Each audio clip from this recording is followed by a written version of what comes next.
guys, welcome back to another video here on Ruby's Rings. Today we're going to be adding a hidden feature into a men's wedding band. Remember the wedding band set that we made last week? Today we're going to be flush setting a sapphire gemstone on the inside of the men's band. This is especially perfect for people who aren't into very flashy or colorful jewelry, but they still want that personalized touch to their piece. So let's get into it. First things first, we mark out the center of our ring exactly where we want our stone to go. We're stone setting a 2mm sapphire, so I'm using a 1mm ball burr to mark out our center. That way, if we do make a mistake and it is just not completely centered, we have a little bit of leeway to fix that. I am speeding this up a little bit because I stone set all by hand until I'm able to get an SR Fortum, which is an electric rotary tool.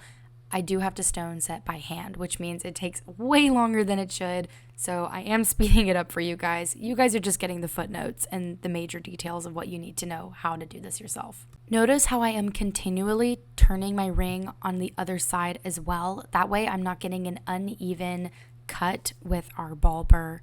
I go in with my next size up, which is a 1.5mm ball burr, and I start digging in the metal again, making more room for our stone to go. Side note, after watching back all of this footage, I am realizing how awful my nails look. Please leave any recommendations for press-on nails or something I could do as a server. I tried doing my nails, they chipped and broke in like 1 week, and I'm just over it. I don't want to spend an hour working on nails for them to just die on me after a week. Please give me your recommendations, please. Once I feel like I made a good dent into our metal, I wanted to test the stone with it. This is specifically so that I make sure I don't go past 2mm in my size for our setting. Otherwise, we're not going to be able to stone set with the flush setting method. Because of how precise you do have to be when it comes to flush setting, I almost prefer to hand set. That way I have total control over the amount of metal I'm removing. And on that note, I'm going in with a 2.2mm ball burr. Rebecca, what are you doing? You're using too big of a size. You're not going to have enough metal to flush set. What are you doing? It's okay, guys. Don't worry. I've played around with this method before because I'm very limited on my amount of tools that I have. The only ball burrs I have close to the size is a 1.5mm and a 2.2mm. But that's okay because I found a way to work around it. As long as you're not using the larger ball burr to its full extent, meaning its largest size, it's not going to matter. It's going to be okay. So I am very careful and going very slowly when I do use the larger ball burr, and I'm just using it as a rough guide to see how far wide we need to make our setting for our stone. Then I use the smaller ball burr to kind of carve away at the metal like you see here now. I'm using this method to carve away at the metal, taking away the metal slowly, bit by bit. That way I don't accidentally take away too much metal at once. This process definitely takes a lot longer than it would if I actually had the right sized ball burrs, but that's okay. You gotta do what you gotta do, you know? Once I get to a point where I feel like I carved away enough metal and our stone is gonna sit evenly and beautifully and flush, I test our stone. As you can see, there's a little bit more of drilling that we need to do. I continue to work on this until my stone sit flush in the metal. Once our stone is sitting flush and perfectly, we're ready to actually stone set. I'm using a burnisher to stone set. With the pointed side of the burnisher face down, I'm using it very slowly to push the metal over the stone. As you can see, the stone is slightly moving. That's because all the metal hasn't been pushed over the stone, so it's not secure. You want to be very careful during this method because if you're using a stone, let's say a peridot or a citrine, something lower on the Mohs scale, you're very prone to chipping or breaking or cracking or whatever. You're prone to damage towards your stone. Because this is a sapphire, I'm not as worried about that, but you still want to take care of your piece, of course. So again, I'm using very slow motions and just kind of swiping the metal over our stone. I am twisting the ring around every time I make a swipe, and I'm just continuing to make sure it's even on both sides. It's okay if there's any scratches or nicks made along this process because we can go back in with our file and just remove any nicks, scratches, anything like that. Once you get to the point that you're able to circle your stone with the burnisher multiple times and the stone doesn't move, and it's also a very fluid motion, that's how you know you had a good flush set. I use my burnisher in every little way possible. I flip it over, I turn it upside right, I turn it pointed side down, pointed side up, I curve it inwards like you see here. And again, I do this to just triple check that it is a good setting.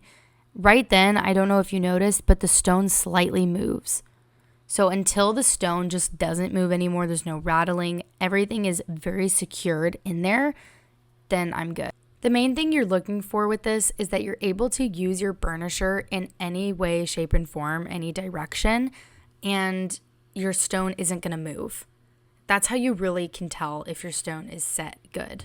I have no idea where or who I heard this story from, but there's a wonderful story of an example of how to tell if your jewelry is durable and at a good point where it's going to withstand the test of time. I believe it was a jeweler who had gone to a market with his jewelry, and a master jeweler was walking around checking out all of the booths.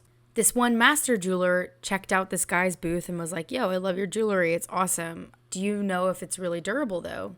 Obviously, the jeweler was like, "Yeah, it's durable. I made it with my own 2 hands. I know it is." So the master jeweler picks it up, hangs it over his head, and drops it onto the ground. This is like a diamond ring, mind you. Obviously, the jeweler who made it is like, "Dude, what the heck are you doing? Like, rude." But the master jeweler said, "That's how you can tell if your ring is durable. If I can drop it over my head onto a concrete floor, it ricochet, bounce, fly randomly across the lot, and it's fine and it's okay, no damage is done, that's how you know." So this little method is how I determine if my flush settings are good.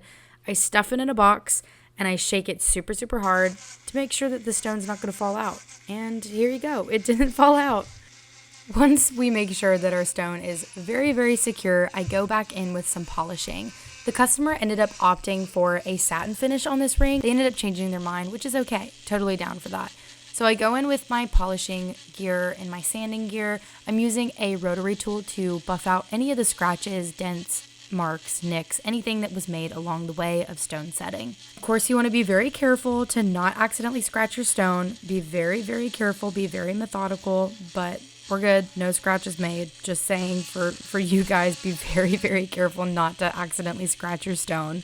But yeah, I just went in with my rotary tool and buffed out any of the scratches and nicks made along the way.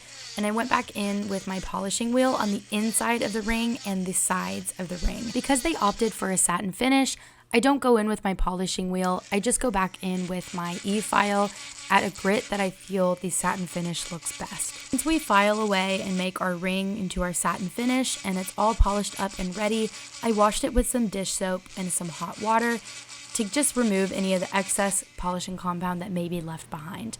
I go in with my polishing cloth and we now have our finished ring.